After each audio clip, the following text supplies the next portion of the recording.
Namaskar. Welcome to Ancient Wisdom. Today we will be looking at what is Rudhi and what is Shastra and what does it mean Shastrat Rudhir Baliyesi. First we will see what is a Rudhi. Rudhi is usual way of doing things or a social habit or a custom. Custom that has been long utilized by people in that particular area. Shastra, on the other hand, is the basic process given or basic rituals given either in the scripture. We get the ears of children pierced at the age of 1 year or 2. Whether they are going to wear earrings or not, this is done.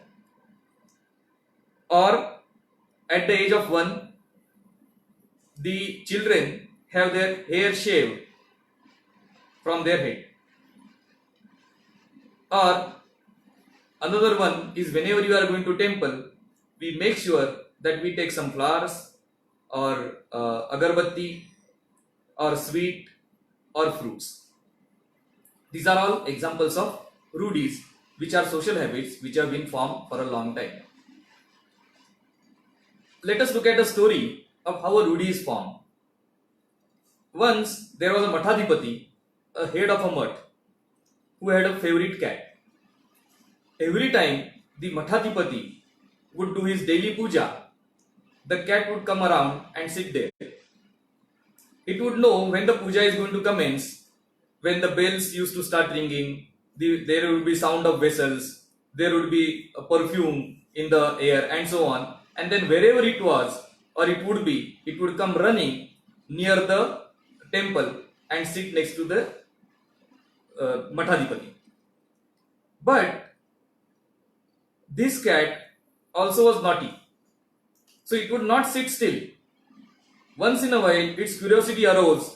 It would want to look at what was the prasad, what is it that it is going to get to eat after the puja is over, and so on, and put its mouth, or maybe its tail would get into something, and so on. And if that would happen, then that could not be offered to the god. So then the Mathadipati would have to go through the whole process again, clean up everything, etc., etc., and then start the puja again. So this was a big hassle, and as a result of which, after some time, what he did was, before sitting for the puja, he asked one of his shishyas or students, see where the cat is, find it, bring it here and tie it down. So the student went, found the cat, brought it to the puja room and tied it down. And then the puja was done in peace. After the puja, prasad was given, even to the cat prasad was given, and so on. After this day, it became a practice. Every time at puja time, the cat would be found, it would be taken to the temple and it would be tied down and would be released at the end of the puja. Some years went by, this practice became ingrained and everybody continued to do it.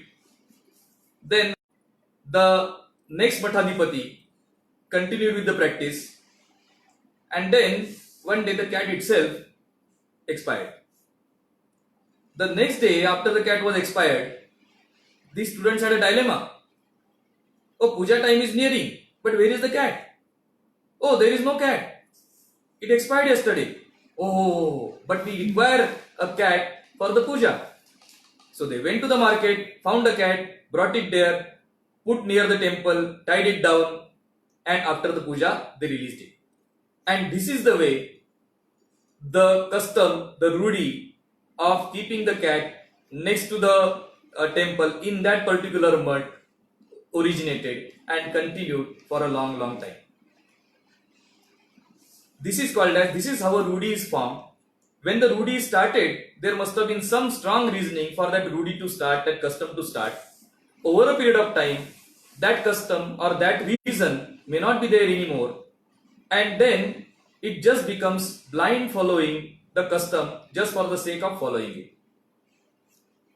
And in that case, the rudi becomes burdensome and needs to be changed, or needs to be gotten rid of, or needs to be modified. But in many cases, people are over aggressive or people are in a hurry and they say, what I don't understand, I will not do. The custom that I don't understand, I will not follow. This is not the way, because custom may be having a long-term impact. It may be having a strong reasoning behind it, which we should make attempt to understand, find out or research. And only when we have found some reasoning behind it or we have done the research properly, then we can think in terms of modifying the Rudhi or the custom. Many of the customs that we today we might find burdensome could be very useful in the long run. For example, in earlier days, we always used to keep our shoes and chappals outside the door, and whenever somebody would come to the house, he would remove his footwear outside the door and wash his hand and feet before even entering the house. In today's time, we are finding the importance of it. This custom had been neglected for maybe 30, 40, 50 years in between, but now it is getting revived because of the hygiene that is attached to it. Otherwise, we were taking from the Western way of living, where there is too much cold, they cannot remove their footwear outside, and even in the house, they would be walking around wearing the footwear. So their custom was different, our custom was different. Our custom was more hygienic, and that is something we are now coming back to. Now, coming back to the earlier one, Shastrat Rudhir Baliyesi, that is, a Rudhi is much more stronger than the Shastra or the basic process, because it has become a habit, and a habit is difficult to change. Because if you remove the H, as it is said, a bit remains, remove the A, bit remains, and remove the B, still it remains, and so on. So as time goes by, Rudhi becomes stronger and stronger, and then many times it becomes cumbersome. So it is more important that we understand what the Rudhi is, why it is, and then follow it in a modified form. In the earlier part of the speech, we talked about 4 Rudhis.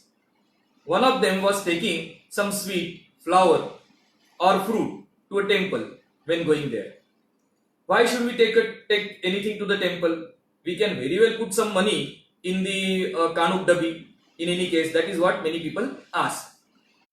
Here, the process is same as going to somebody's place. We are going to meet God, and that is why we should be taking, even when we are going to somebody's place, we take something to partake, something as a gift or something as an offering to the other person, so that we don't become burden on our host.